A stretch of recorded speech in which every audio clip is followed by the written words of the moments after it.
ஒவ்வொரு கட்சியும் ஒவ்வொரு கருத்துக்களை சொல்லுவாங்க. எல்லாரும் அந்த அவங்க சொல்வதற்கான உரிமைகள் இருக்கு. ஆகையால அவங்களுடைய ஆசை அது, அந்த கருத்தை அவங்க வெளியிட்டு இருக்கிறாங்க. ஒவ்வொருத்தர் அரசியல் கட்சியும் அவங்களுடைய கருத்துக்கள் சொல்றதுக்கு உரிமை இருக்குல்ல.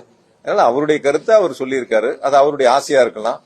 அது 2026 தேர்தல் வாக்கு எண்ணிக்கை அன்னைக்குதான் அவர் எவ்வளவு தொகுதியில என்ன ரிசல்ட்ங்கிறது அவர் தெரிஞ்சுக்க முடியும். கள நிலவரங்களை பொறுத்த வரைக்கும் நீங்க பாக்குறீங்க, நாங்களும் பாக்குறோம். நீங்களும் எல்லா பகுதிகளுக்கும் சுற்றி பாக்குறீங்க, என்ன கருத்துக்கள் இருக்குங்கிறதையும் சொல்றீங்க. சில நேரங்கள் இருக்கக்கூடிய நிறைகள் அதிகமா சொல்றதை விட குறைகள் அதிகமா நீங்க சொல்றீங்க. அதை நாங்க எங்களுக்கு ஒரு இதாதான் நாங்க எடுத்துக்கிறோம்.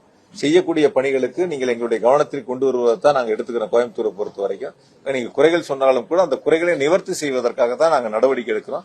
அரசும் அப்படிதான் நடவடிக்கை எடுக்கிறாங்க. மாவட்ட ஆட்சியர் உட்பட அரசு அதிகாரிகளும் உடனடியாக நீங்கள் சொல்லக்கூடிய அந்த குறைகளை சரி செய்வதற்கான பணிகளை முன்னெடுத்திருக்கின்றன. அரசியல் கட்சிகளை பொறுத்த வரைக்கும் ஒவ்வொருத்தருக்கும் அந்த வாய்ப்புகள் இருக்கு. அவங்க அவங்களுடைய கருத்துக்களை வெளியிடுறாங்க. அவ்வளவுதான்.